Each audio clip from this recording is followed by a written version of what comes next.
ನಮಸ್ಕಾರ, ನೀವು ಕೇಳ್ತಾ ಇದ್ದೀರಾ ಇದು KLE ವೇಣುಧ್ವನಿ 90.4 FM. ಇಂದಿನ ವಿಶೇಷ ಕಾರ್ಯಕ್ರಮಕ್ಕೆ ಪ್ರೀತಿಯ ಸ್ವಾಗತ ಕೋರ್ತಾ ಇದ್ದೀನಿ. ನಾನು ಅನುಪಮಾ. ಭಾರತೀಯ ಆಹಾರ ಸುರಕ್ಷತೆ ಮತ್ತು ಗುಣಮಟ್ಟ ಪ್ರಾಧಿಕಾರದ food safety and standard authority of India ಈ ಸಂಸ್ಥೆಯ ಕುರಿತು ಸಂಪೂರ್ಣವಾದ ಮಾಹಿತಿಯನ್ನ ಹಂಚಿಕೊಳ್ಳೋದಕ್ಕೆ ನಮ್ಮೊಂದಿಗಿದ್ದಾರೆ ಭಾರತೀಯ ಆಹಾರ ಸುರಕ್ಷತೆ ಮತ್ತು ಗುಣಮಟ್ಟ ಪ್ರಾಧಿಕಾರದ ಬೆಳಗಾವಿಯ ಜಿಲ್ಲಾ ಅಂಕಿತ ಅಧಿಕಾರಿ ಮುಖ್ಯಸ್ಥರಾಗಿ ಕಾರ್ಯನಿರ್ವಹಿಸ್ತಾ ಇರುವಂತಹ ಡಾಕ್ಟರ್ ಜಗದೀಶ್ ಕೆ ಜಿಂಗ್ಲಿ ಅವರು ನಮ್ಮೊಂದಿಗಿದ್ದಾರೆ. ಸರ್ ನಮಸ್ತೆ, ಕಾರ್ಯಕ್ರಮಕ್ಕೆ ಆತ್ಮೀಯ ಸ್ವಾಗತ. ಮೇಡಮ್ ನಮಸ್ತೆ. ಸರ್, ಇವಾಗ ಭಾರತೀಯ ಆಹಾರ ಸುರಕ್ಷತೆ ಮತ್ತು ಗುಣಮಟ್ಟ ಪ್ರಾಧಿಕಾರ ಈ ಸಂಸ್ಥೆಯ ಬಗ್ಗೆ ಮೊದಲಿಗೆ ಸ್ವಲ್ಪ ತಿಳಿಸ್ಕೊಡಿ ಸರ್. ಎಲ್ಲರಿಗೂ ನಮಸ್ಕಾರ. ನಾನು ಡಾಕ್ಟರ್ ಜಗದೀಶ್ ಕೆ ಜಿಂಗಿ. ಕಳೆದ 13 ತಿಂಗಳಿನಿಂದ FSSI ಅಂದ್ರೆ food safety standard authority India ಈ ಒಂದು ಇಲಾಖೆಯ ಬೆಳಗಾವಿ ಜಿಲ್ಲೆಯ ಮುಖ್ಯಸ್ಥನಾಗಿ ನಾನು ಕಾರ್ಯನಿರ್ವಹಿಸ್ತಾ ಇದ್ದೀನಿ. ಈ ಒಂದು ವೇಣುಧ್ವನಿ ನನಗೆ ಒಂದು ಅವಕಾಶ ಕೊಟ್ಟಿದ್ದಕ್ಕಾಗಿ ವೇಣುಧ್ವನಿ ಮುಖ್ಯಸ್ಥರಿಗೆ ಮತ್ತು ಎಲ್ಲರಿಗೂ ನಾನು ಮೊದಲು ಧನ್ಯವಾದ ಹೇಳಕ್ಕೆ ಇಷ್ಟಪಡ್ತೀನಿ. ನಾನು FSSI ಬಗ್ಗೆ ಜನರಿಗೆ ಭೇಟಿ ಕೊಟ್ಟು ಮಾಹಿತಿ ನೀಡಕ್ಕೆ ನಾನು ಕಳೆದ 13 ತಿಂಗಳಿಂದ ಪ್ರಯತ್ನ ಮಾಡ್ತಾನೆ ಇದ್ದೀನಿ. FSSI ಅನ್ನೋ ಒಂದು ಇಲಾಖೆ ಬಗ್ಗೆ ಜನರಿಗೆ, ಸಾಮಾನ್ಯ ಜನರಿಂದ ಹಿಡ್ಕೊಂಡು ಎಜುಕೇಟೆಡ್ ವ್ಯಕ್ತಿಗಳಿಗೆ ಸರಿಯಾದ ಮಾಹಿತಿ ಇಲ್ಲದ ಒಂದು ಕಾರಣ ಈ ಒಂದು ಇಲಾಖೆ ಬಗ್ಗೆ ನಾನು ಸಂಕ್ಷಿಪ್ತವಾಗಿ ಮಾಹಿತಿ ಸಲ್ಲಿಸಕ್ಕೆ ಇಷ್ಟಪಡ್ತೀನಿ. ಈ ಇಲಾಖೆ 2011 ಆಗಸ್ಟ್ 5ರಿಂದ ಕಾರ್ಯನಿರ್ವಹಿಸ್ತಾ ಇದೆ. FSSI ಅನ್ನೋದು food safety standard authority India all over India ಪ್ರತಿಯೊಂದು ಜಿಲ್ಲೆಯಲ್ಲಿ ಒಂದು ಜಿಲ್ಲಾ ಅಂಕಿತ ಅಧಿಕಾರಿ ಅಂಡರ್ ಕೆಲಸ ಮಾಡುತ್ತೆ. ಈ ಇಲಾಖೆಗೆ ಮುಖ್ಯಸ್ಥರಾಗಿ ನಮ್ದು ಆಯುಕ್ತರು ಇರ್ತಾರೆ ಬೆಂಗಳೂರಲ್ಲಿ. ಈ ಒಂದು ಇಲಾಖೆಯ ಅತಿ ಮುಖ್ಯವಾದ ಕೆಲಸ ಅಂತಂದ್ರೆ ಜನರಿಗೆ ಸುರಕ್ಷಿತ ಮತ್ತು ಗುಣಮಟ್ಟ ಆಹಾರ ನೀಡುವುದು. ಎರಡನೇದು, ಪ್ರತಿಯೊಂದು ಆಹಾರ ಮಳಿಗೆಗಳ ನಿಯಂತ್ರಣ ಮಾಡೋದು. ಆಹಾರ ಮಳಿಗೆ ಅಂತ ಬಂದಾಗ ಉತ್ಪಾದನಾ ಘಟಕಗಳಿರ್ಬೋದು, ಸೇಲ್ಸ್ ಇರ್ಬೋದು, ಡಿಸ್ಟ್ರಿಬ್ಯೂಟರ್ ಇರ್ಬೋದು, ಸ್ಟೋರೇಜ್ ಇರ್ಬೋದು ಅಥವಾ ಟ್ರಾನ್ಸ್ಪೋರ್ಟ್ ಇರ್ಬೋದು. ಅಂದ್ರೆ ಉತ್ಪಾದನೆ, ವಿತರಣೆ, ಸಾಗಾಣಿಕೆ, ಮಾರಾಟ ಮತ್ತು ಆಮದು ಇವೆಲ್ಲ ಮಾಡುವಂತ ವ್ಯಕ್ತಿಗಳಿಗೆ ಸರ್ಕಾರ ನೋಂದಣಿ ಮತ್ತು ಲೈಸೆನ್ಸ್ ಅನ್ನ ಕಡ್ಡಾಯವಾಗಿ ಮಾಡೈತಿ. ಸೊ ಇದನ್ನ ಮಾಡೋದ್ರಿಂದ ಆಹಾರದ ಗುಣಮಟ್ಟ ನಾವು ಹೆಚ್ಚು ಮಾಡಬಹುದು. ಮೂರನೇದು, ಬಳಕೆದಾರರ ಅಪೇಕ್ಷೆಗೆ ತಕ್ಕಂತೆ ಸುರಕ್ಷಿತ ಆಹಾರ ನೀಡೋದು ನಮ್ದು ಜವಾಬ್ದಾರಿ ಇಲಾಖೆಯದ್ದು. ಇದಕ್ಕಿಂತ ಹೆಚ್ಚಾಗಿ ಜಾಗತಿಕ ಮಟ್ಟದಲ್ಲಿ ಆಹಾರ ಏನು ಇಲಾಖೆ ಇದೆ ಭಾರತದ್ದು, ಜಾಗತಿಕ ಮಟ್ಟದಲ್ಲಿ ನಾವು ಅದನ್ನ ಮೇಲ್ದರ್ಜೆಗೆ ಒಯ್ಯುವುದೊಂದು ಒಂದು ಉದ್ದೇಶ. ಸೊ FSSI 2011ರಿಂದ ಕೆಲಸ ಮಾಡೋದ್ರ ಒಂದೇ ಒಂದು ನಿಟ್ಟಿನಲ್ಲಿ ಬಹಳ ಜನರಿಗೆ FSSI ಬಗ್ಗೆ ಗೊತ್ತಿಲ್ಲ. ನಾವು ತಿನ್ನುವಂತ ಪ್ರತಿಯೊಂದು ಆಹಾರ ಅಂತಂದ್ಮೇಲೆ ನಾನು ಹೇಳಕ್ ಇಷ್ಟಪಡ್ತೀನಿ, ನಮ್ಗೆ ಆಹಾರ ಅಂದ್ರೆ ಏನ್ ಗೊತ್ತಿರಬೇಕು. ಬಹಳ ಜನಕ್ಕೆ ಆಹಾರ ಅಂದ್ರೆ ಗೊತ್ತಿಲ್ಲ. ಸೊ ಆಹಾರ ಅಂದ್ರೆ ನೀರುನು ಆಹಾರ ಆಗುತ್ತೆ, ನಾವು ಬಾಯಿ ಹಾಕುವಂತ ಪ್ರತಿಯೊಂದು ವಸ್ತುನು ಆಹಾರ ಆಗುತ್ತೆ. ಸೊ ಇಲ್ಲಿ ನಾವ್ ಏನ್ ಹೇಳ್ತೀವಿ ಅಂದ್ರೆ ಫಾರ್ಮರ್ ಟು ಫೋರ್ಕ್, ಅಂದ್ರೆ ರೈತನಿಂದ ಚಮಚೆವರೆಗೆ. ಸೊ ರೈತನ ಒಂದು ಬೆಳೆ ಬೆಳಿತಾನೆ, ಒಂದು ವ್ಯಕ್ತಿ ಅದನ್ನ ಸೇವಿಸ್ತಾರೆ. ಸೊ ರೈತ ಮತ್ತು ಸೇವಿಸೋ ವ್ಯಕ್ತಿ ಬಿಟ್ಟು ನಡು ಬರುವಂತ ಪ್ರತಿಯೊಂದು ವ್ಯಕ್ತಿಗಳು FSSI ಅಂಡರ್ ಬರ್ತಾರೆ. ರೈತ FSSI ಅಂಡರ್ ಬರುವುದಿಲ್ಲ, ತಿನ್ನೋ ವ್ಯಕ್ತಿ FSSI ಅಂಡರ್ ಬರುವುದಿಲ್ಲ. ಸೊ ಒಮ್ಮೆ ರೈತ ಬೆಳೆದಿದ್ದನ್ನ ಏನಾದ್ರೂ ಮಾರಾಟಕ್ಕೆ ಇಟ್ಟ ಅಂತಂದ್ರೆ ಅಲ್ಲಿ ಖರೀದಿ ಮಾಡೋನು, ಅದನ್ನ ಸಂಸ್ಕರಣೆ ಮಾಡೋನು, ಅದನ್ನ ಡಿಸ್ಟ್ರಿಬ್ಯೂಟ್ ಮಾಡೋನು, ಪ್ರತಿಯೊಬ್ಬನು ಸ್ಟೋರ್ ಮಾಡೋನು, ಪ್ರತಿಯೊಬ್ಬರು FSSI ಅಂಡರ್ ಬರ್ತಾರೆ. ಈ ಇಲಾಖೆ 2011ರಲ್ಲಿ ಬಂದಿದೆ. ಅದರ ಅರ್ಥ ಇದಕ್ಕಿಂತ ಮುಂಚೆ ಇಲಾಖೆ ಇಲ್ಲ ಅಂತ ಒಂದು ಭಾವನೆ ಇದೆ ಬಹಳ ಜನಕ್ಕೆ. FSSI 2011ರಿಂದ ಬಂದಿದೆ, ಬಟ್ ಅದಕ್ಕಿಂತ ಮುಂಚೆನೇ FSSI ಇದೆ, ಬೇರೆ ಹೆಸರಲ್ಲಿ ಇತ್ತು. ನಾವು ನೋಡಿರ್ಬೋದು, prevention of food adulteration act ಅಂತ ಇತ್ತು. ನಾವು ಇನ್ನೂ ಇತಿಹಾಸ ನೋಡಿದ್ರೆ ರಾಮಾಯಣದಲ್ಲಿ FSSI ಇರುತ್ತೆ. FSSI ಅಂದ್ರೆ ರಾಮಾಯಣದಲ್ಲಿಯೂ ವ್ಯಕ್ತಿಗಳಿಗೆ ಅಥವಾ ಅಲ್ಲಿರುವಂತ ಜನರಿಗೆ ಫುಡ್ ಸೇಫ್ಟಿ ಬಗ್ಗೆ ಮಾಹಿತಿ ಇತ್ತು. ಫಾರ್ ಎಕ್ಸಾಂಪಲ್, ಈಗ ರಾಮಗೆ ಒಂದು ಶಬರಿ ಬಾರಿಯನ್ನು ಕೊಟ್ಲು ತಿನ್ಲಿಕ್ಕೆ. ಬಾರಿಯನ್ನು ಕೊಟ್ಟಾಗ ಅದು ರುಚಿ ಇದೇನಿಲ್ಲೋ, ಅದು ಗುಣಮಟ್ಟ ಇದೇನಿಲ್ಲೋ, ಫ್ರೆಶ್ ಇದೇನೋ ಇಲ್ಲೋ ಅಂತೇಳಿ ಚೆಕ್ ಮಾಡಕ್ಕೆ ಕಡದ್ಬಿಟ್ಟು ಆಮೇಲೆ ರಾಮಕ್ಕೆ ಕೊಟ್ಟಿದ್ದು. ಸೊ ಅಲ್ಲಿಂದ ಆಹಾರ ಸುರಕ್ಷತೆ ಶುರು ಆಗುತ್ತೆ. ಇನ್ನು ಮಹಾಭಾರತ ತಗೊಂಡ್ರೆ ನಾವು ಕಲಬೆರಕೆ ಅಂತ ಒಂದು ಶಬ್ದವನ್ನ ಕಾಮನ್ ಆಗಿ ಯೂಸ್ ಮಾಡ್ತೀವಿ. ಸೊ ಕಲಬೆರಕೆ ಬಗ್ಗೆ ಮಹಾಭಾರತದಲ್ಲೇ ಮಾಹಿತಿ ಇತ್ತು. ದುರ್ಯೋಧನ ಭೀಮನಿಗೆ ಅವನ್ನ ಸಾಯುಡಿಲಿಕ್ಕೆ ಒಂದು ಕೀರದಲ್ಲಿ ಇದನ್ನ ಮಿಕ್ಸ್ ಮಾಡ್ತಾನೆ, ವಿಷ ಮಿಕ್ಸ್ ಮಾಡ್ತಾನೆ. ಅದನ್ನ ಕೊಟ್ಟಾಗ ಭೀಮ ತಿಂದ್ಬಿಟ್ಟು ನೀರಲ್ಲಿ ಮುಳುಗ್ತಾನೆ ಅನ್ನೋದು ಒಂದು ಕತೆ ಕೇಳಿದೀವಿ. ಸೊ ಕಲಬೆರಕೆ ಅಂತ ಬಂದಾಗ ದುರ್ಯೋಧನ ಮೊದಲ ವ್ಯಕ್ತಿ, ಕಲಬೆರಕೆ ಮಾಡಿದ ಮೊದಲ ವ್ಯಕ್ತಿ. ಇದು ರಾಮಾಯಣ ಮಹಾಭಾರತನಲ್ಲಿ ಬರುತ್ತೆ. ಸೊ ನಾವು ಇತಿಹಾಸ ತೆಗೆದು ನೋಡಿದ್ರು ಆಹಾರ ಸುರಕ್ಷತೆ ಗುಣಮಟ್ಟ ಅಲ್ಲಿಂದನೇ ಇದೆ. ಇನ್ನ ನಾವು ಎಲ್ಲರೂ ಬುದ್ಧನ ಇದನ್ನ ಕೇಳಿದೇವಿ, ಕತೆ ಕೇಳಿದೇವಿ. ಬುದ್ಧ ಒಂದು ಗಿಡ ತಳ್ಕೊಂತ ಅವನಿಗೆ ಜ್ಞಾನೋದಯ ಆತಂತ. ಬಹಳ ಜನ ಗೊತ್ತಿಲ್ಲ, ಬುದ್ಧಗೆ ಜ್ಞಾನ ಹೋಗೋದಕ್ಕೆ ಮುಖ್ಯ ಕಾರಣ ಅವನು ಸೇವಿಸಿದ ಒಂದು ಕೀರ್. ಆ ಕೀರನ್ನ ಗಿಡ ಬುಡಕ್ಕೆ ಕುಂಡ್ರಕ್ಕಿಂತ ಒಂದಿನ ಮೊದಲೇ ಮೀನಾಕ್ಷಿ ಅನ್ನೋ ಒಬ್ಬಾಕಿ ಮಿಲ್ಕ್ ಮೇಡ್ ಕೊಟ್ಟಿರ್ತಾಳೆ. ಆ ಒಂದು ಕೀರಲ್ಲಿ ಎಲ್ಲಾ ವಿಧವಾದ ಒಂದು ಶಕ್ತಿಯುತವಾದ ಒಂದು ಅಂಶ ಇದ್ದಿದ್ರಿಂದ ಜ್ಞಾನೋದಯ ಆತಂತ ಇತಿಹಾಸ ಹೇಳ್ತೈತಿ. ಅದ್ರ ಜೊತೆಯಾಗಿ ಅಥರ್ವ ವೇದ ಹೋದ್ರೆ 4 ವೇದದಲ್ಲಿ ಅಥರ್ವ ವೇದ ಒಂದು ವೇದ ಬರುತ್ತೆ. ಆ ವೇದದಲ್ಲಿ ಯಾರು ಕಲಬೆರಕೆ ಮಾಡ್ತಿದ್ರು ಅವರಿಗೆ ಕಂಟಕ ಅಂತಿದ್ರು, ಅವರಿಗೆ ಬ್ರಹ್ಮ ಇಂದ್ರಿಗೆ ಒಂದು ಇದನ್ನ ಕೊಡ್ತಿದ್ದ, ಆದೇಶ ಮಾಡ್ತಿದ್ದ, ಯಾರು ಕಲಬೆರಕೆ ಮಾಡ್ತಾರೋ ಅವ್ರನ್ನೆಲ್ಲ ಒಂದು ಬೆಂಕಿ ಬಾನಿಂದ ಕೊಲ್ಲಂತ. ಸೊ ಇತಿಹಾಸ ನಮ್ಮ ದೇಶದ ಇತಿಹಾಸ ದಿಂದ ಈ ಆಹಾರ ಸುರಕ್ಷೆ ಮತ್ತು ಗುಣಮಟ್ಟ ನಡ್ಕೊಂಡು ಬಂದಿದೆ. ಆದರೆ 2011ರಿಂದ ಇದಕ್ಕೆ 2006 FSSAI ಆಕ್ಟ್ ಅಂತೀವಿ ನಾವು, ಆಹಾರ ಸುರಕ್ಷತೆ ಮತ್ತು ಗುಣಮಟ್ಟ ಕಾಯ್ದೆ 2006. ಇದರಲ್ಲಿ ಒಂದು 4-5 ಆಕ್ಟ್ಸ್ ಬಗ್ಗೆ ನಾನು ಹೇಳಕ್ ಇಷ್ಟಪಡ್ತೀನಿ. ಒಂದು ಆಹಾರ ಸುರಕ್ಷತೆ ಮತ್ತು ಗುಣಮಟ್ಟ ನಿಯಮ ಮತ್ತು ನಿಬಂಧನೆಗಳು ಒಂದಿದೆ. ಎರಡನೇದು ಪರವಾನಗಿ ಪಡೆಯುವ ಸಲುವಾಗಿ ಒಂದು ಆಕ್ಟ್ ಇದೆ. ಮೂರನೇದು ನಾವು ಸೇವಿಸುವಂತ ಪ್ರತಿಯೊಂದು ಆಹಾರ ಪ್ಯಾಕ್ ಆಗಿರಬೇಕು, ಅದ್ರ ಮೇಲೆ ಲೇಬಲ್ ಇರಬೇಕು, ಅದಕ್ಕೊಂದು ಆಕ್ಟ್ ಇದೆ. ಸೇವಿಸುವಂತ ಆಹಾರದಲ್ಲಿ ಏನಾದರೂ ಕಲಬೆರಕೆ ಮಾಡಿದ್ರೆ ಅವ್ರ ಮೇಲೆ ಕ್ರಮ ತಗೊಳೋದಾಗ್ಲಿ, ಅದನ್ನ ನಾವು ಪತ್ತೆ ಮಾಡೋದಾಗ್ಲಿ, ಅದಕ್ಕೊಂದು ಆಕ್ಟ್ ಬರುತ್ತೆ. ಇದನ್ನ ಬಿಟ್ಟು ಏನಾದರೂ ಆಹಾರ ಮಳಿಗೆಗಳಲ್ಲಿ ಏನಾದರೂ ವ್ಯಕ್ತಿ ಕಲುಷಿತ ಆಹಾರ ಮಿಶ್ರಣ ಮಾಡೋದಾಗ್ಲಿ ಅಥವಾ ಏನಾದರೂ ಕಲಬೆರಕೆ ಮಾಡೋದಾಗ್ಲಿ ಅಥವಾ ಅದರದ್ದು ಕ್ವಾಲಿಟಿಯಲ್ಲಿ ಏನಾದರೂ ಕಾಂಪ್ರಮೈಸ್ ಮಾಡಿದ್ರೆ ಸೆಕ್ಷನ್ 50 ಇಂದ ಹಿಡ್ಕೊಂಡು ಸೆಕ್ಷನ್ 63 ವರೆಗೆ ಹಲವಾರು ಕಾಯ್ದೆಗಳಿದೆ. ಸರ್, ಈಗ ಪುರಾಣ ಮತ್ತು ವೇದಗಳಲ್ಲಿ ಈ ಆಹಾರದ ಬಗ್ಗೆ ಇಷ್ಟೊಂದು ಮಹತ್ವವನ್ನು ಕೊಡ್ತಿರ್ಬೇಕಾದ್ರೆ ಇವಾಗ ನಾವು ಕೊಡಬೇಕು ಅನ್ನೋದು ಕೂಡ ಬಹಳ ಮುಖ್ಯ ಆಗುತ್ತೆ. ಸರ್, ಹಾಗಿದ್ರೆ ಈ ಒಂದು ಸಂಸ್ಥೆಯ ಪ್ರಕ್ರಿಯೆಗಳು ಯಾವ್ಯಾವು ಅಂತ? ಇದು ಪ್ರತಿಯೊಂದು ಜಿಲ್ಲೆಯಲ್ಲಿ ಇದರದ್ದು ಹೆಡ್ ಆಫೀಸು ಜಿಲ್ಲೆಯ ಒಂದು ಹೆಡ್ ಕ್ವಾರ್ಟರ್ ಅಲ್ಲಿ ಇರುತ್ತೆ. ಬೆಳಗಾವಿ ಜಿಲ್ಲೆಯ ಆಹಾರ ಸುರಕ್ಷತೆ ಮತ್ತು ಗುಣಮಟ್ಟ ಇಲಾಖೆ ಇರುವುದು ವ್ಯಾಕ್ಸಿನ್ ಡಿಪೋ 2nd ಗೇಟ್ ತಿಳಕವಾಡಲ್ಲಿದೆ. ಸೊ ಇದಕ್ಕೊಂದು ಹೆಡ್ ಇರ್ತಾರೆ. ಅವ್ರ ಅಡಿಯಲ್ಲಿ ಪ್ರತಿಯೊಂದು ತಾಲೂಕಿಗೆ ಆಹಾರ ಸುರಕ್ಷಾಧಿಕಾರಿಗಳು ಇರ್ತಾರೆ. ಅಂದ್ರೆ ನಮ್ಮ ಜಿಲ್ಲೆಯಲ್ಲಿ 10 ತಾಲೂಕಿದೆ ಅಂದ್ರೆ 10 ತಾಲೂಕಿಗೆ ಒಬ್ಬೊಬ್ಬರು ಆಹಾರ ಸುರಕ್ಷಾ ಅಧಿಕಾರಿಗಳಿದ್ದಾರೆ.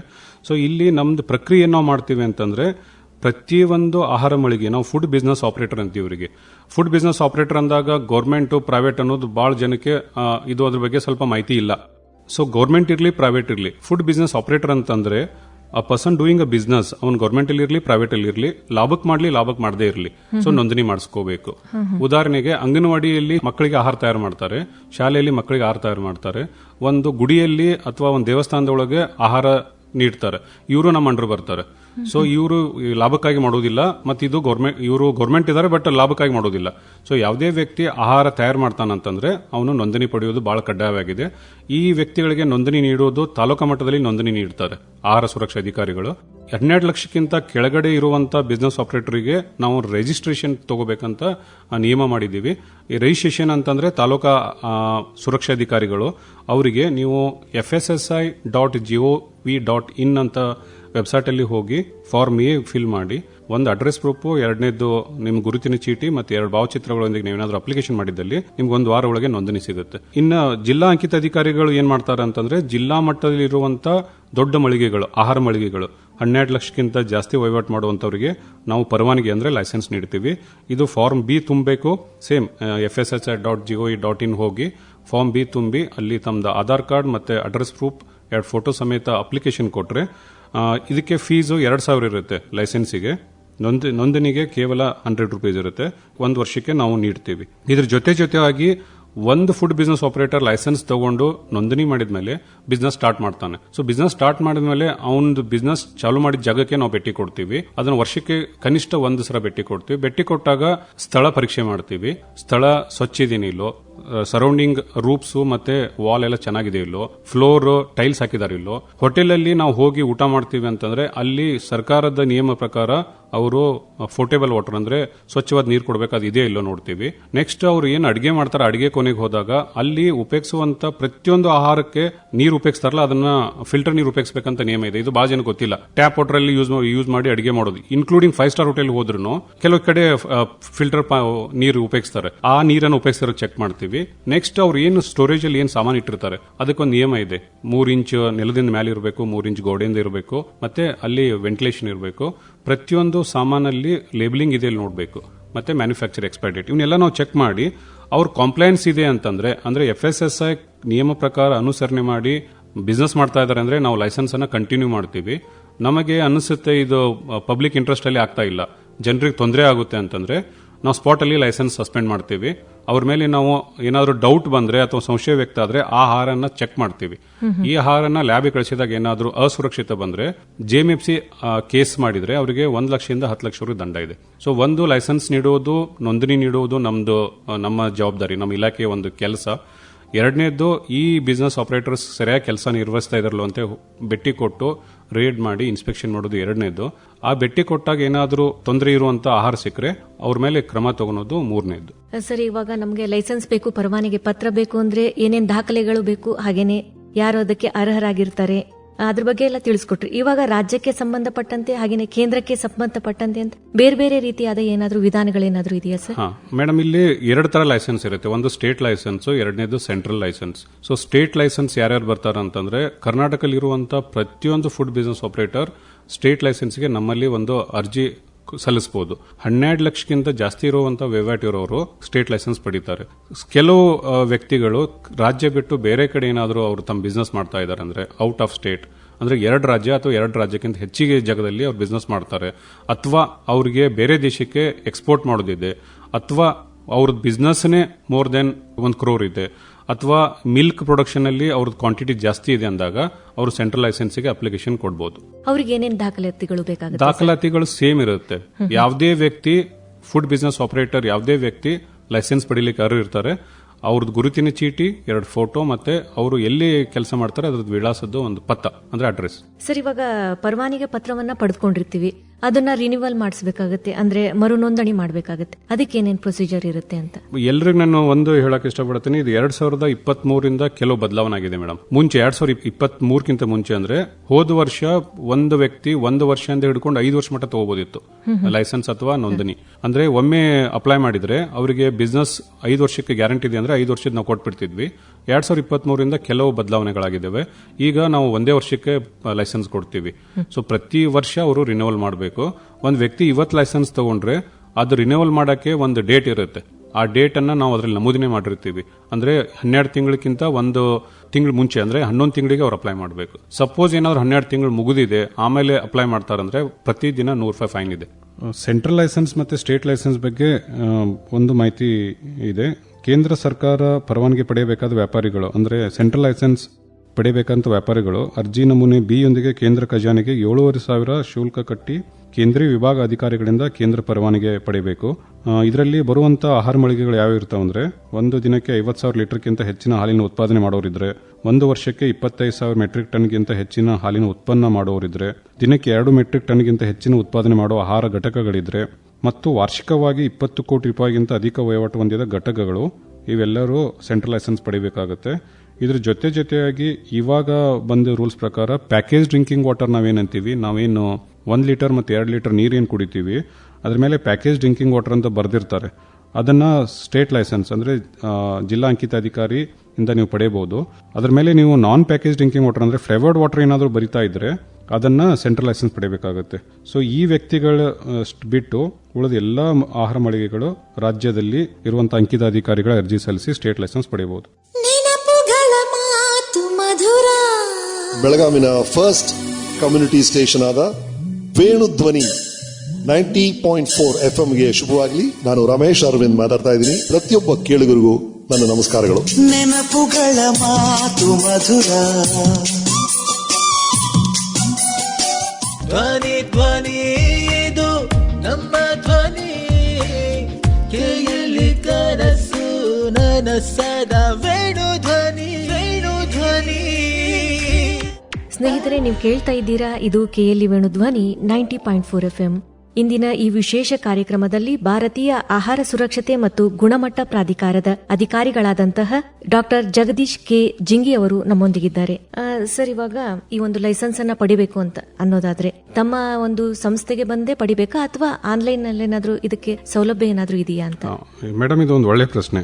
ಸರ್ಕಾರ ಈ ಒಂದು ನೋಂದಣಿ ಮತ್ತು ಲೈಸೆನ್ಸ್ ಅನ್ನ ಇಷ್ಟೊಂದು ಈಸಿಯಾಗಿ ಮಾಡಿಬಿಟ್ಟಿದೆ, ಅಂದ್ರೆ ಇಷ್ಟು ಸುಲಭ ಮಾಡಿದೆ ವ್ಯಕ್ತಿಗಳಿಗೆ.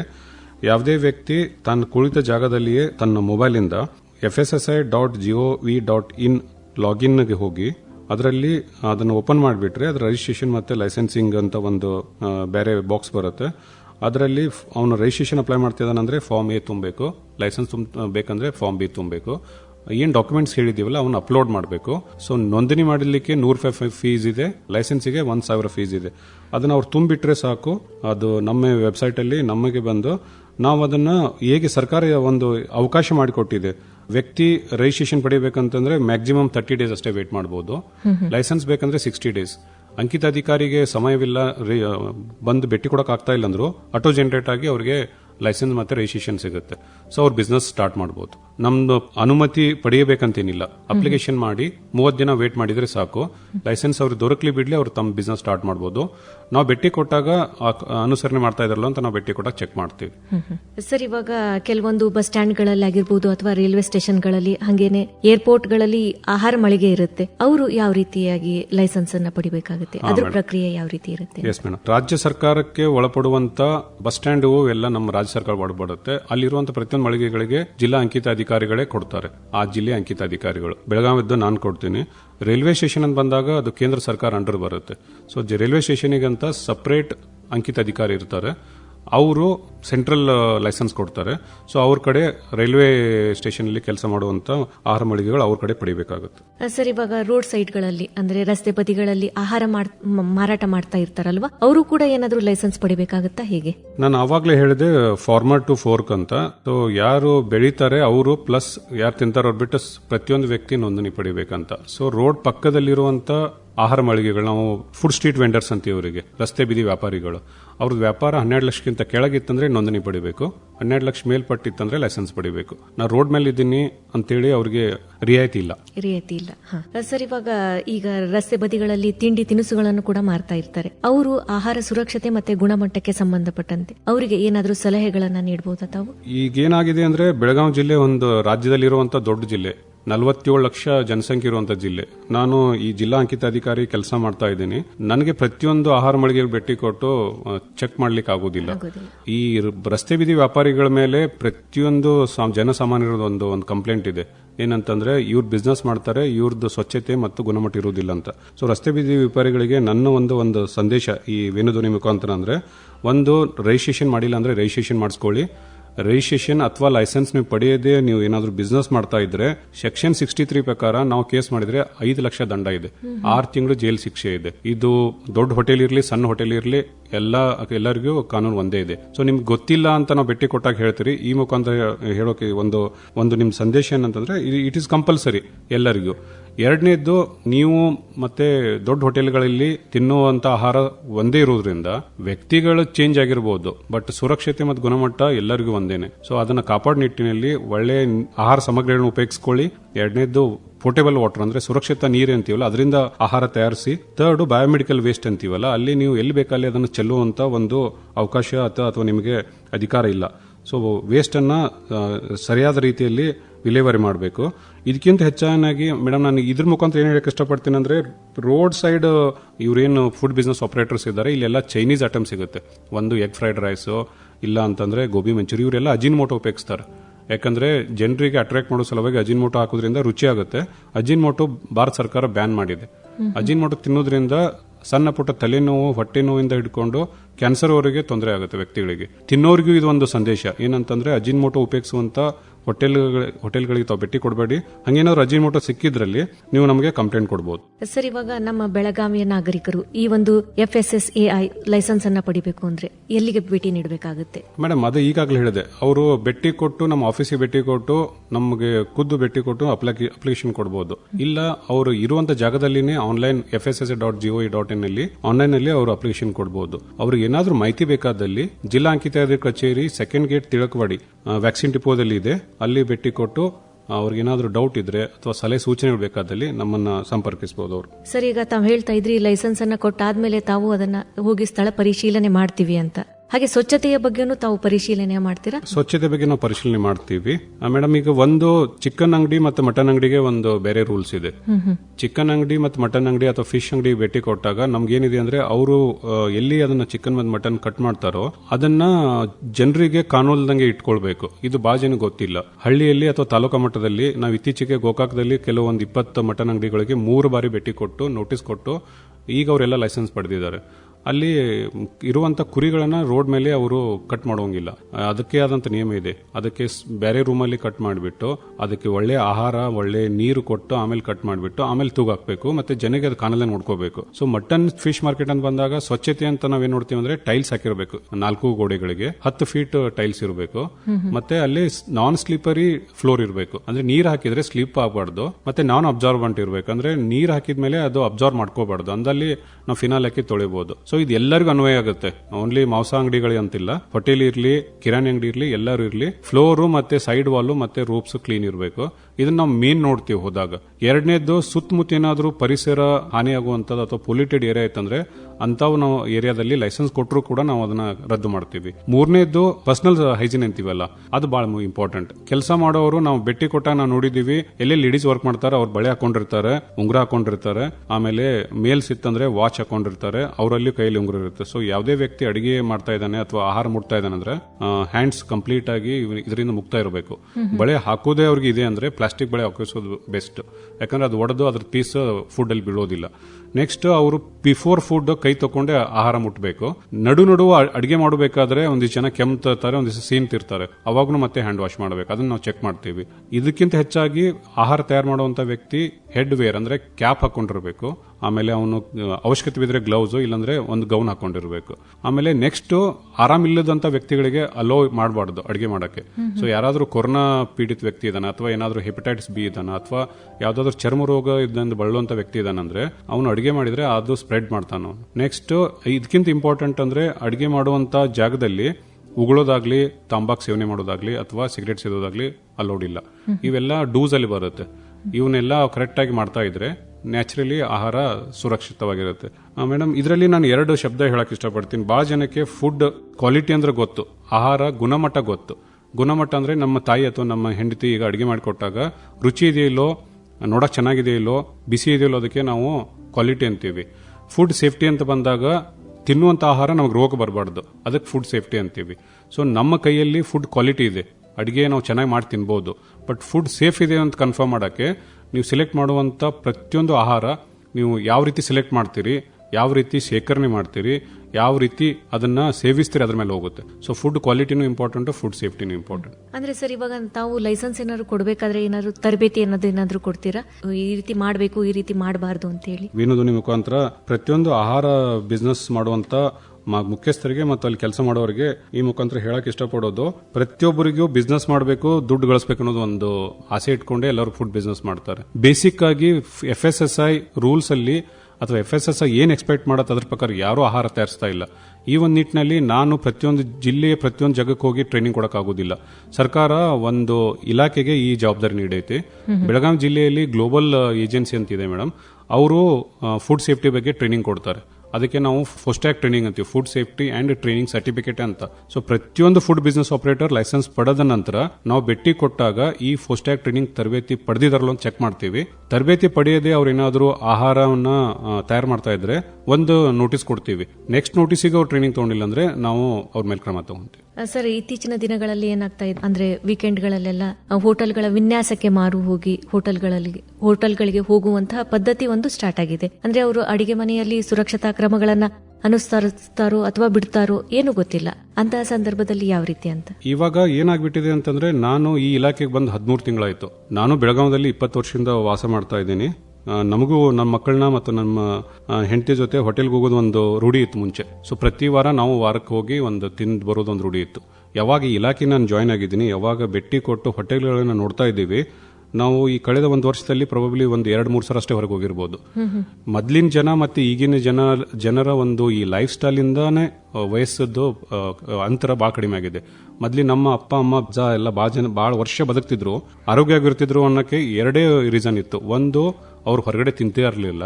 ಎರಡನೇದ್ದು, ಮನೆಯಲ್ಲಿ ತಿನ್ನುವಂತ ಆಹಾರಿಗೆ ನಾವು ಅನ್ಪ್ರೊಸೆಸ್ಡ್ ಫುಡ್ ಅಂತೀವಿ. ಅಂದ್ರೆ ಸಂಸ್ಕರಣೆ ಮಾಡದೇ ಇರುವಂತ ಆಹಾರ ಇದು. ಔಟ್ಸೈಡ್ ಹೋಗಿ ತಿಂದ್ರೆ 100% ಅದು ಐದರ್ ಪಾರ್ಷಿಯಲಿ ಪ್ರೊಸೆಸ್ಡ್ ಇರುತ್ತೆ ಫುಡ್, ಇಲ್ಲಾಂದ್ರೆ ಕಂಪ್ಲೀಟ್ಲಿ ಪ್ರೊಸೆಸ್ಡ್ ಇರುತ್ತೆ. ಸೊ ಈ ಪಾರ್ಷಿಯಲಿ ಪ್ರೊಸೆಸ್ಡ್ ಅಥವಾ ಕಂಪ್ಲೀಟ್ಲಿ ಪ್ರೊಸೆಸ್ಡ್ ಫುಡ್ ವ್ಯಕ್ತಿಗೆ ಆರೋಗ್ಯಕ್ಕೆ ಒಳ್ಳೆಯದಲ್ಲ. ಮತ್ತೆ ನಮ್ಮ ಮಕ್ಕಳಿಗೆ ಏನಾಗಿದೆ ಅಂದ್ರೆ, ಈಗ ಫ್ಯಾನ್ಸಿ ಹೋಟೆಲ್ ಚೆನ್ನಾಗಿ ಕಾಣುತ್ತೆ, ಲೈಟ್ ಇದೆ, ಚೆನ್ನಾಗಿ ಕುಂಡ್ರಕ್ಕೆ ಒಳ್ಳೆ ಬೆಂಚ್ ಇದೆ ಅಂತಂದ್ರೆ ಅಲ್ಲಿ ಚೆನ್ನಾಗಿ ಆಹಾರ ಸಿಗುತ್ತಂತ ನಮ್ಮಲ್ಲಿ ಒಂದು ಎಕ್ಸ್ಪೆಕ್ಟೇಷನ್ ಇಟ್ಕೊಂಡು ಹೋಗಿ ಕುಂತು ಅಲ್ಲಿ ಆರ್ಡರ್ ಮಾಡ್ತೀವಿ. ಆ ಕಿಚನ್ ಒಳಗಡೆ ಯಾವ ರೀತಿ ಅಡುಗೆ ತಯಾರು ಮಾಡ್ತಾರೆ ಅನ್ನೋದು ಯಾರಿಗೂ ಗೊತ್ತಿಲ್ಲ. ಈ ನಿಟ್ಟಿನಲ್ಲಿ ನಾವು ಪ್ರತಿಯೊಬ್ಬರಿಗೆ ಹೇಳಕ್ಕೆ ಇಷ್ಟಪಡೋದು, ಆದಷ್ಟು ಮಟ್ಟಿಗೆ ಹೊರಗೆ ಹೋಗೋದನ್ನ ಕಡಿಮೆ ಮಾಡಿ ಮನೆಯಲ್ಲೇ ಆಹಾರ ಸೇವನೆ ಮಾಡಿ. ಮನೆಯಲ್ಲಿ ಆಹಾರ ಸೇವನೆ ಮಾಡೋದ್ರಿಂದ ನಿಮ್ಮ ಆರೋಗ್ಯ ವೃದ್ಧಿ ಆಗುತ್ತೆ. ಎರಡನೇದ್ದು, ಓನ್ಲಿ ಔಟ್ಸೈಡ್ ಲುಕ್ಕಿಗೆ ನೀವು ಮಾರು ಹೋಗಿ ಅಲ್ಲಿ ಆ ಹೋಟೆಲಲ್ಲಿ ಊಟ ಮಾಡಬೇಡಿ. ಏನಾದರೂ ನಿಮ್ಗೆ ಡೌಟ್ ಇದೆ ಅಂತಂದ್ರೆ ಕಿಚನ್ ಚೆಕ್ ಮಾಡಿಬಿಟ್ಟು ಚೆನ್ನಾಗಿದೆ ಅಂದ್ರೆ ಊಟ ಮಾಡಬೇಕು. ಮತ್ತು ಸಾಮಾನ್ಯವಾಗಿ ಅಜಿನೋಮೋಟೊ ಅಂತ ಒಂದು ಟೆಸ್ಟಿಂಗ್ ಪೌಡರ್ನ ಎಲ್ಲ ಹೋಟೆಲಲ್ಲಿ ಮಿಕ್ಸ್ ಮಾಡ್ತಾ ಇದ್ದಾರೆ. ಈಗ ಆಲ್ಮೋಸ್ಟ್ ನಾವು ಭೇಟಿ ಕೊಟ್ಟಾಗ ಒಂದು 10 ಹೋಟೆಲ್ ಭೇಟಿ ಕೊಡ್ತೀವಿ ಅಂದ್ರೆ 60% ಇಂದ 70% ಹೋಟೆಲಲ್ಲಿ ಅಜಿನೋಮೋಟೊ ಉಪಯೋಗಿಸ್ತಾರೆ. ಸೊ ಮನೆಯಲ್ಲಿ ಅಡಿಗೆ ರುಚಿ ಇಲ್ಲ, ಹೊರಗಡೆ ಬಾ ರುಚಿ ಇರುತ್ತೆ. ಒಂದೇ ಡಿಫ್ರೆನ್ಸ್ ಅಂದ್ರೆ ಅವ್ರು ಅಜಿನೋಮೋಟೊ ಯೂಸ್ ಮಾಡ್ತಾರೆ. ಇದು ಮಕ್ಕಳಿಗೆ ಒಳ್ಳೆಯದಲ್ಲ. ಸೊ ಎರಡು ನಾವು ಇನ್ಮೇಲೆ ಬದಲಾವಣೆ ಮಾಡೋ ಪ್ರಯತ್ನ ಮಾಡಬೇಕು. ಒಂದು, ಹೊರಗಡೆ ತಿನ್ನೋದನ್ನ ಕಡಿಮೆ ಮಾಡಬೇಕು. ತಿನ್ನೋದೇ ಇದ್ರೆ ಸುರಕ್ಷಿತವಾಗಿರುವಂತ ಮತ್ತೆ ಫ್ರೆಶ್ ಇರುವಂತ ಆಹಾರ ಸೇವನೆ ಮಾಡಬೇಕು. ಸರ್, ಈಗ ಆಹಾರ ಸುರಕ್ಷತೆ ಮತ್ತು ಗುಣಮಟ್ಟಕ್ಕೆ ಸಂಬಂಧಪಟ್ಟಂತೆ ಕಾಯ್ದೆ ಕಾನೂನು ಏನಾದ್ರೂ ಇದೆಯಾ? ಅಂದ್ರೆ ಇವಾಗ ನನಗೆ ಅನ್ಸುತ್ತೆ, ಅಲ್ಲಿ ಯಾವುದೋ ಒಂದು ಹೋಟೆಲ್ನಲ್ಲಿ ಆಗಿರ್ಬೋದು, ನಾನೆಲ್ಲೋ ಆಹಾರ ಸೇವನೆ ಮಾಡಕ್ ಹೋದಲ್ಲಿ ಅದರ ಗುಣಮಟ್ಟ ನನಗೆ ಸರಿ ಇಲ್ಲ ಅನ್ಸಿದ್ರೆ ಯಾರಿಗೆ ಕಂಪ್ಲೇಂಟ್ ಮಾಡಬೇಕಾಗತ್ತೆ? ಮೇಡಮ್, ಇದು ಎಲ್ಲಾ ವ್ಯಕ್ತಿಗಳಿಗೆ ಈ ಮುಖಾಂತರ ನೀವು ಇದನ್ನ ನಾಳಿಂದನೇ ಶುರು ಮಾಡಬಹುದು. ಒಂದು, ನೀವು ಯಾವ್ದಾದ್ರು ಹೋಟೆಲ್ ಭೇಟಿ ಕೊಟ್ಟಾಗ ಅಲ್ಲಿ ನೀವು ಸೇವಿಸುವಂತ ಆಹಾರ ಅಥವಾ ಅವರು ಕೊಡುವಂತ ನೀರು ಸುರಕ್ಷಿತವಾಗಿಲ್ಲ ಅಥವಾ ನಿಮ್ಮ ಅಪೇಕ್ಷೆ ತಕ್ಕಂಗೆ ಇಲ್ಲ ಅಂತಂದ್ರೆ FSSAI.gov.in ಇದರಲ್ಲಿ ವೆಬ್ಸೈಟ್ ಅಲ್ಲಿ ಹೋಗಿ ಅಲ್ಲಿ ಕನ್ಸ್ಯೂಮರ್ ಗ್ರೀವೆನ್ಸ್ ಅಂತ ಒಂದು ಬಾಕ್ಸ್ ಇದೆ. ಸೊ ಕನ್ಸ್ಯೂಮರ್ ಗ್ರೀವೆನ್ಸ್ ಅಂದ್ರೆ ಯಾವುದೋ ಒಂದು ವ್ಯಕ್ತಿ ಹೋಟೆಲ್ಗೆ ಹೋದಾಗ ಅವನಿಗೆ ಏನಾದರೂ ತೊಂದರೆ ಆಗೈತಿ ಅಥವಾ ಇಲ್ಲಿ ಕಾಂಪ್ರಮೈಸ್ ಆಗ್ತಾ ಇದೆ ಸುರಕ್ಷಿತದಲ್ಲಿ ಅಥವಾ ಕ್ವಾಲಿಟಿಯಲ್ಲಿ ಅಂತಂದ್ರೆ ಆ ಹೋಟೆಲಿನ ಒಂದು ಫೋಟೋ, ನೀವು ತಿನ್ನುವಂತ ಆಹಾರಿನ ಒಂದು ಫೋಟೋ, ಅದನ್ನ ಕ್ಲಿಕ್ ಮಾಡಿಬಿಟ್ಟು ನೀವು ಆ ವೆಬ್ಸೈಟ್ ಅಲ್ಲಿ ಡೌನ್ಲೋಡ್ ಮಾಡಿದ್ರೆ ಅದು ಸ್ಟೇಟ್ ನಮಗೆ 15 ನಿಮಿಷದಲ್ಲಿ ನಮ್ಮ ಆಫೀಸಿಗೆ ಬರುತ್ತೆ. ಸೊ ಕನ್ಸ್ಯೂಮರ್ ಗ್ರೀವೆನ್ಸ್ ಯಾವುದೇ ವ್ಯಕ್ತಿ ಒಂದು ಜಾಗದಲ್ಲಿ ಆಹಾರ ಖರೀದಿ ಮಾಡುವಾಗಲಿ ಅಥವಾ ತಿನ್ನುವಾಗಲಿ ತೊಂದರೆ ಅನುಭವಿಸಿದಲ್ಲಿ ಆ ಆಹಾರ ಮಳಿಗೆಗಳಿಗೆ ನಾವು ಒಂದು ವಾರದಲ್ಲಿ ಭೇಟಿ ಕೊಡ್ತೀವಿ. ಅಲ್ಲಿ ಏನು ತೊಂದರೆ ಆಗಿದೆ ಅದನ್ನು ಸರಿ ಮಾಡ್ತೀವಿ. ಅದು ಪಬ್ಲಿಕ್ ಇಂಟ್ರೆಸ್ಟ್ ಅಲ್ಲಿ ಇಲ್ಲ ಅಂತಂದ್ರೆ ಕ್ರಮ ತಗೊಂತೀವಿ. ಸರ್, ಈಗ ಒಂದು ಪಕ್ಷ ಪರವಾನಿಗೆ ಲೈಸೆನ್ಸ್ ಪತ್ರ ಇಲ್ಲದೆ ಯಾವುದೇ ರೀತಿಯ ಆಹಾರ ಮಳಿಗೆಗಳನ್ನ ನಡೆಸ್ತಾ ಇರಬಹುದು ಅಥವಾ ಆಹಾರ ಪದಾರ್ಥಗಳನ್ನ ಮಾರ್ತಾ ಇದ್ರೆ ಅವರಿಗೆ ಏನಾದರೂ ಕ್ರಮಗಳನ್ನ ಕೈಗೊಳ್ತೀರಾ? ಹೇಗೆ ಮೇಡಮ್, ಈ ಮುಖಾಂತರ ನಾನು ಕೆಲವು ನಮ್ಮ FSSAI Act 2006 ಅಲ್ಲಿ ಬರುವಂತ ಕೆಲವು ಸೆಕ್ಷನ್ ಬಗ್ಗೆ ಮಾಹಿತಿ ನೀಡಕ್ಕೆ ಇಷ್ಟಪಡ್ತೀನಿ. ಇದು ಬಹಳ ಜನಕ್ಕೆ ಮಾಹಿತಿ ಇಲ್ಲ. ಈ ಮಾಹಿತಿ ಇಲ್ಲದ ಒಂದೇ ಒಂದು ಕಾರಣದಿಂದ ಹಲವಾರು ಆಹಾರ ಮಳಿಗೆಗಳು ಅಂದ್ರೆ ಹೋಟೆಲ್ಸ್ ತಮಗೆ ತಿಳಿದ ಹಾಗೆ ಒಂದು ಅಡಿಗೆ ತಯಾರು ಮಾಡೋದಾಗ್ಲಿ ಜನರಿಗೆ ಬಡಿಸೋದಾಗ್ಲಿ ಮಾಡ್ತಾ ಇದ್ದಾರೆ. ನಾನು ಈ ಒಂದು ಇಲಾಖೆ ಮುಖ್ಯಸ್ಥನಾಗಿ ಅಧಿಕಾರ ಪಡೆದ ನಂತರ ಈ 13 ತಿಂಗಳಲ್ಲಿ 29 ವ್ಯಕ್ತಿಗಳ ಮೇಲೆ ನಾವು JMFs ಅಲ್ಲಿ ಕೇಸ್ ಮಾಡಿದ್ದೀವಿ. ಈ 29 ಆಹಾರ ಮಳಿಗೆಗಳಲ್ಲಿ ಇರುವಂತಹ ಆಹಾರನ ನಾವು ಪರೀಕ್ಷೆಗಂತ ಕಳಿಸ್ಪಟ್ಟಾಗ ಇವು ಅಸುರಕ್ಷಿತ ಅಂತ ಬಂದಿದೆ.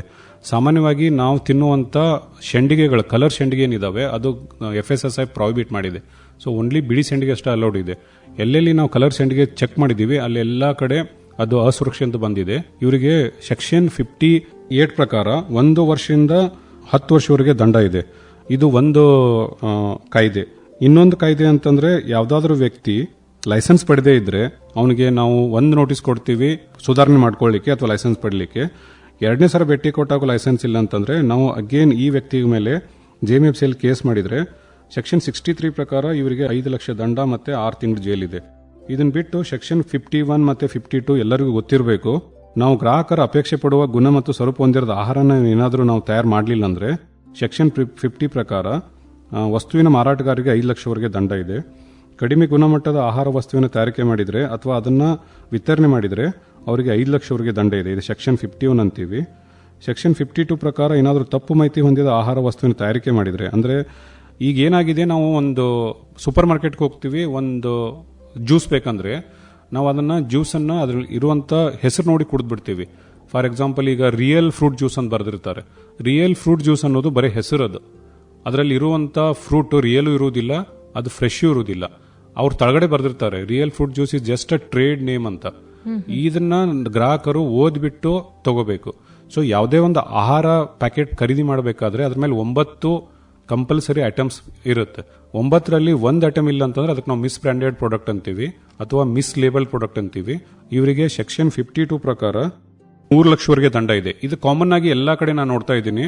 ನಾವು ಟೋಸ್ಟ್ ಖರೀದಿ ಮಾಡ್ತೀವಿ, ಅದ್ರದ್ದು ಮೇಲೆ ಡೇಟ್ ಇರುವುದಿಲ್ಲ, ಯಾರು ತಯಾರು ಮಾಡಿದ್ರು ಇರುವುದಿಲ್ಲ, ಬಟ್ ಸ್ಟಿಲ್ ನಾವು ತಗೊಂತೀವಿ. ಮನೆಗೆ ಹೋಗ್ಬಿಟ್ಟು ಅದನ್ನ ಎಷ್ಟು ದಿನ ತಿನ್ಬೇಕಂತ ಗೊತ್ತೇ ಆಗುದಿಲ್ಲ. ಸೊ ಪ್ರತಿಯೊಬ್ಬರು ಗ್ರಾಹಕರು ಖರೀದಿ ಮಾಡಬೇಕಾದ್ರೆ ಒಂದು ಆಹಾರ ಪದಾರ್ಥ ಮೇಲೆ ಅಟ್ಲೀಸ್ಟ್ ಲೈಸೆನ್ಸ್ ನಂಬರ್ ಇದೆ ನೋಡಬೇಕು. ಇದು ಕಂಪಲ್ಸರಿ. ಪ್ರತಿಯೊಂದು ಆಹಾರ ಮೇಲೆ ಲೈಸೆನ್ಸ್ ನಂಬರ್ ಇರುತ್ತೆ, FSSAI ಲೋಗೋ ಇರುತ್ತೆ, ಮುಂದೆ ಲೈಸೆನ್ಸ್ ಇರುತ್ತೆ. ನೆಕ್ಸ್ಟ್ ಅವ್ನ ಅಡ್ರೆಸ್ ಇರುತ್ತೆ. ಯಾಕಂದ್ರೆ ನೀವು ತಿಂದ್ಬಿಟ್ಟು ನಿಮ್ಗೆ ಏನಾದ್ರು ವಾಂತಿ ಆದ್ರೆ, ಬೇದಿ ಆದ್ರೆ ಅಥವಾ ಜೀವಕ್ಕೆ ಏನಾದ್ರು ಹಾನಿ ಆದ್ರೆ ನೀವು ಆ ವ್ಯಕ್ತಿ ಮೇಲೆ ಕಂಪ್ಲೇಂಟ್ ಮಾಡಬಹುದು. Next manufacture date, expire date ನೋಡಬೇಕು. ಇದಕ್ಕಿಂತ ಮುಖ್ಯ ಅಂತಂದ್ರೆ ಕೆಲವರು cholesterol free, fat free, high fibre ಅಂತ ಬರ್ದಿರ್ತಾರೆ. ಬಟ್ ಅದನ್ನ ನೀವು ಎಲ್ಲಿ ಸರ್ಚ್ ಮಾಡಬೇಕಂದ್ರೆ ನ್ಯೂಟ್ರಿಷನಲ್ ವ್ಯಾಲ್ಯೂ ಅಲ್ಲಿ ಇಂಗ್ರೀಡಿಯೆಂಟ್ ಅಲ್ಲಿ ಕ್ರಾಸ್ ಚೆಕ್ ಮಾಡಬೇಕು. ಫಾರ್ ಎಕ್ಸಾಂಪಲ್ ಕೊಲೆಸ್ಟ್ರಾಲ್ ಫ್ರೀ ಅಂತ ಹೊರಗಡೆ ಬರೆದ್ಬಿಟ್ಟು ನ್ಯೂಟ್ರಿಷನಲ್ ವ್ಯಾಲ್ಯೂದಲ್ಲಿ ಕೊಲೆಸ್ಟ್ರಾಲ್ ಇದೆ ಅಂತಂದ್ರೆ ಅದು ಮಿಸ್ ಪಂಡೆಡ್ ಪ್ರಾಡಕ್ಟ್. ಅದನ್ನ ನೀವು ನಮಗೆ ಮಾಹಿತಿ ಸಲ್ಲಿಸಿದ್ರೆ ನಾವು ಅದನ್ನ ಸ್ಯಾಂಪ್ಲಿಂಗ್ ಮಾಡಿ ಅವ್ರ ಮೇಲೆ ನಾವು ಆಕ್ಷನ್ ತಗೊಂತೀವಿ. So misbranded product common ಆಗಿ ಎಲ್ಲಾ ಕಡೆ ಆಗ್ತಾ ಇದೆ. ಇದು ಯಾಕೆ ನಾವು ಇದನ್ನ ಲಕ್ಷ್ಯ ಕೊಡ್ಬೇಕಂತಂದ್ರೆ, ಈಗ ಗೋಕಾಕದಲ್ಲಿ ಕರ್ದನ್ ತಯಾರು ಮಾಡ್ತಾರೆ. ಅದ್ರ ಮೇಲೆ ಅವ್ರು ಫಾಲ್ಸ್ ಸ್ಟೇಟ್ಮೆಂಟ್ ಕೊಡ್ತಾರೆ. ಏನಂತಂದ್ರೆ ಈ ಕರ್ದನ್ ತಿಂದ್ಬಿಟ್ರೆ ಹೊಟ್ಲಿದವ್ರಿಗೆ ಉಪಯೋಗ ಆಗುತ್ತೆ, ಮಕ್ಕಳಿಗೆ ಉಪಯೋಗ ಆಗುತ್ತೆ, ಕೆಲವು ವ್ಯಕ್ತಿಗಳು ಎತ್ತರ ಆಗ್ತಾರೆ. ಇದು ಮಿಸ್ ಅಡ್ವರ್ಟೈಸ್ಮೆಂಟ್ ಅಂತೀವಿ, ಇದು ಅಲೌಡ್ ಇಲ್ಲ. ಸೊ ಒಂದು ಪ್ಯಾಕೆಟ್ ಮೇಲೆ ಐದರ್ ವ್ಯಕ್ತಿ ಲೈಸೆನ್ಸ್ ಬರೀಬೇಕು, ಮ್ಯಾನುಫ್ಯಾಕ್ಚರ್ಡ್ ಎಕ್ಸ್ಪೈರ್ ಡೇಟ್ ಬರೀಬೇಕು, ನ್ಯೂಟ್ರಿಷನಲ್ ವ್ಯಾಲ್ಯೂ ಬರೀಬೇಕು, ಇನ್ಗ್ರೀಡಿಯೆಂಟ್ ಬರೀಬೇಕು, ಅವನ ಅಡ್ರೆಸ್ ಬರೀಬೇಕು. ಅದನ್ನ ಬಿಟ್ಟು ಯಾವುದೋ ಎಕ್ಸ್ಟ್ರಾ ಅಡ್ವರ್ಟೈಸ್ಮೆಂಟ್ ಮಾಡೋಕೆ ಅಲೌಡ್ ಇಲ್ಲ. ಸೊ ಅಂತ ಪ್ಯಾಕೆಟ್ ಇದ್ರೂ ನೀವು ಫೋಟೋ ಹೊಡೆದ್ಬಿಟ್ಟು ಕನ್ಸ್ಯೂಮರ್ ಗ್ರೀವೆನ್ಸ್ ಅಲ್ಲಿ ಕಂಪ್ಲೇಂಟ್ ಕೊಟ್ರೆ ಅದನ್ನ ನಾನು ಸೀಸ್ ಮಾಡಿಬಿಟ್ಟು ಆ ಮಳಿಗೆ ಮೇಲೆ ಆಕ್ಷನ್ ತಗೊಂತೀನಿ. ಇವು ಒಂದಿಷ್ಟು ಸೆಕ್ಷನ್ಸ್ ಎಲ್ಲರಿಗೂ ಗೊತ್ತಿರಲಿ. ಹೋಟೆಲ್ಸ್ ಓನರ್ ಆಗಲಿ, ಯಾರೋ ಸೂಪರ್ ಮಾರ್ಕೆಟ್ ನಡೆಸ್ತಾ ಇರಲಿ, ಅಥವಾ ಈಗ ನಮ್ಮ ಬೆಳಗಾವಿ ಜಿಲ್ಲೆ 3ಕ್ಕೆ ಫೇಮಸ್ ಇದೆ, ನಮ್ ಭಾಳ ಜನ ಗೊತ್ತಿಲ್ಲ. ಒಂದು ಪನೀರ್ ತಯಾರಾಗುತ್ತೆ ಕುಡ್ಚಿಯಲ್ಲಿ, ಅದು ಆಸ್ ಫಾರ್ FSSAI ನಾವು ಭೇಟಿ ಕೊಟ್ಟಾಗ ಅಲ್ಲಿ ಅನುಸರಣೆ ಮಾಡ್ತಾ ಇಲ್ಲ. ಬೆಳಗುಂದಿ ಸುತ್ತಮುತ್ತ ನೋಡಿದ್ರೆ ಕ್ಯಾಶ್ಯೂ ಫ್ಯಾಕ್ಟರಿ ಸಿಗುತ್ತೆ ಬೆಳಗಾವದಲ್ಲಿ. ಬೆಳಗಾವಿ ಇನ್ನೊಂದು ಫೇಮಸ್ ಅಂದ್ರೆ ಇಡೀ ರಾಜ್ಯದಲ್ಲಿ ಬೆಲ್ಲದ ಫ್ಯಾಕ್ಟರೀಸ್ ಭಾಳ ಇದಾವೆ. ನಾವೆಲ್ಲರೂ ಕಾಮನ್ ಆಗಿ ಬೆಲ್ಲ ತಿನ್ನೋದು ಲೈಟ್ ಕಲರ್ಡ್ ಬೆಲ್ಲ, ಅಂದ್ರೆ ಆರೆಂಜ್ ಕಲರ್. ಅದು ಕಲಬೆರಕೆ ಆಗಿದ್ದ ಬೆಲ್ಲ, ಅದರಲ್ಲಿ ಸಕ್ಕರೆ ಕಲಬೆರಕೆ ಮಾಡ್ತಾರೆ. ಕರಿ ಬೆಲ್ಲ ಏನಂತೀವಿ ನಾವು, ಆರ್ಗ್ಯಾನಿಕ್ ಬೆಲ್ಲ ಅಂತಿದ್ವಲ್ಲ, ಅದು ರಿಯಲ್ ಬೆಲ್ಲ. ಅದರಲ್ಲಿ ಕಬ್ಬಿನಾಂಶ ಇರುವಂತ ಓನ್ಲಿ ಕಬ್ಬಿನ ಜ್ಯೂಸ್ ಇರುತ್ತದೆ.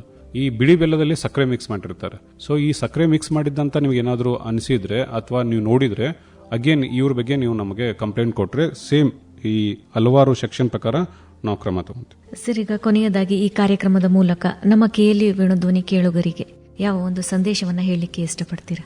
ಎಲ್ರಿಗೂ ಗೊತ್ತಿರಲಿ, ಸುರಕ್ಷಿತ ಆಹಾರ ಆರೋಗ್ಯಕರ ಜೀವನಕ್ಕೆ ಆಧಾರ. ಸೊ ನಾವೆಲ್ಲರೂ ದುಡಿಯೋದು, ನಾವೆಲ್ಲರೂ ಎಜುಕೇಶನ್ ತಗೊಂಡು ದುಡ್ಡು ಮಾಡೋದು ತಿನ್ಲಿಕ್ಕೆ ಅಥವಾ ಬದುಕಲಿಕ್ಕೆ. ಸೊ ನಮ್ಮ ಒಂದು ಆರೋಗ್ಯ, ನಮ್ಮ ಒಂದು ಜೀವನ ಆರೋಗ್ಯಕವಾಗಿರಬೇಕು, ಸುರಕ್ಷಿತವಾಗಿರ್ಬೇಕಂತಂದ್ರೆ ನಾವು ಸೇವಿಸುವಂತ ಆಹಾರ ಸೇಫ್ ಆಗಿರಬೇಕು, ಕ್ವಾಲಿಟಿದಿರಬೇಕು, ಮತ್ತೆ ಗುಣಮಟ್ಟದಿರಬೇಕು. ಅಂದ್ರೆ ಆರೋಗ್ಯಕ್ಕೆ ಭಾರಿ ಉಪಯೋಗ ಆಗಿರುವಂತ ಇರಬೇಕು. ಸೊ ಈ ನಿಟ್ಟಿನಲ್ಲಿ ನಾವು ಎಲ್ಲಾದರೂ ಹೋದ್ರೆ 3 ಅವಾಯ್ಡ್ ಮಾಡಬೇಕು. ಒಂದು, ಆಹಾರ ಯಾವುದು ಮೈದಾದಿಂದ ತಯಾರಾಗಿರುತ್ತೆ ಅಂತ ಆಹಾರನ ಕಡಿಮೆ ಸೇವನೆ ಮಾಡಬೇಕು. ಎರಡನೇದು, ಸಾಲ್ಟ್ ಕಡಿಮೆ ಸೇವನೆ ಮಾಡಬೇಕು. ಶುಗರ್ ಇರುವಂತ ಆಹಾರನ ಸೇವನೆ ಕಡಿಮೆ ಮಾಡಬೇಕು. ಸೊ ಸಾಲ್ಟು ಮತ್ತೆ ಮೈದಾ ಮತ್ತೆ ಶುಗರ್, ಇವು 3 ಆರೋಗ್ಯಕ್ಕೆ ಒಳ್ಳೆಯದಲ್ಲ. ಈ 3 ಸೇವನೆ ಕಡಿಮೆ ಮಾಡೋದ್ರಿಂದ ನಿಮ್ಮ ಆರೋಗ್ಯ ಚೆನ್ನಾಗಿರುತ್ತೆ. ಮತ್ತು ಎರಡನೇದು, FSSAI ಇಲಾಖೆ 2011ರಿಂದ ಬಂದಿದ್ರಿಂದ ಹಲವಾರು ವ್ಯಕ್ತಿಗಳಿಗೆ FSSAI ಬಗ್ಗೆ ಮಾಹಿತಿ ಇಲ್ಲ. ಈ FSSAI ಇಲಾಖೆಗೆ ನೀವೆಲ್ಲರೂ ಕೈ ಜೋಡಿಸಬೇಕು. ಪ್ರತಿಯೊಬ್ಬ ನಾಗರಿಕರ ಜವಾಬ್ದಾರಿ ಏನಂತಂದ್ರೆ, ನಮ್ಮ ಸುತ್ತಮುತ್ತ ಇರುವಂತಹ 6 ಮಳಿಗೆಗಳು ಸರ್ಕಾರದ ನಿಯಮ ಪ್ರಕಾರ ಕೆಲಸ ಮಾಡಬೇಕು. ಅವರು ಸರ್ಕಾರ ನಿಯಮ ಪ್ರಕಾರ ಕೆಲಸ ಮಾಡಿದ್ರೆ ನ್ಯಾಚುರಲಿ ಒಂದು ಒಳ್ಳೆಯ ಸಮಾಜವನ್ನು ನಾವು ಕಟ್ಬೋದು ಅಂತ ಈ ಮೂಲಕ ಹೇಳಕ್ ಇಷ್ಟಪಡ್ತೀನಿ. ಸರ್, ನಮ್ಮ ಈ ಒಂದು ವಿಶೇಷ ಕಾರ್ಯಕ್ರಮಕ್ಕೆ ಬಂದು ಆಹಾರದ ಸುರಕ್ಷತೆ ಹಾಗೇನೆ ಅದಕ್ಕೆ ಸಂಬಂಧಪಟ್ಟಂತೆ ಗುಣಮಟ್ಟದ ಬಗ್ಗೆ ಸಾಕಷ್ಟು ಮಾಹಿತಿಯನ್ನು ಹಂಚಿಕೊಂಡ್ರಿ. ಧನ್ಯವಾದಗಳು ಸರ್. ಧನ್ಯವಾದಗಳು ಮೇಡಮ್.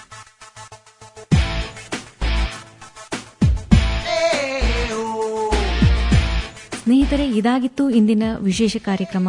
ನಮ್ಮ ಇಂದಿನ ಈ ವಿಶೇಷ ಕಾರ್ಯಕ್ರಮದಲ್ಲಿ ಭಾರತೀಯ ಆಹಾರ ಸುರಕ್ಷತೆ ಮತ್ತು ಗುಣಮಟ್ಟ ಪ್ರಾಧಿಕಾರದ ಬೆಳಗಾವಿಯ ಜಿಲ್ಲಾ ಅಂಕಿತ ಅಧಿಕಾರಿ ಮುಖ್ಯಸ್ಥರಾದಂತಹ ಡಾಕ್ಟರ್ ಜಗದೀಶ್ ಕೆ ಜಿಂಗಿಯವರು ನಮ್ಮೊಂದಿಗಿದ್ದರು. ಹೀಗೆ ಕೇಳ್ತಾ ಇರಿ ಪ್ರೀತಿಯಿಂದ. ಇದು KLE ವೇಣುಧ್ವನಿ 90.4 FM. ನಮಸ್ಕಾರ.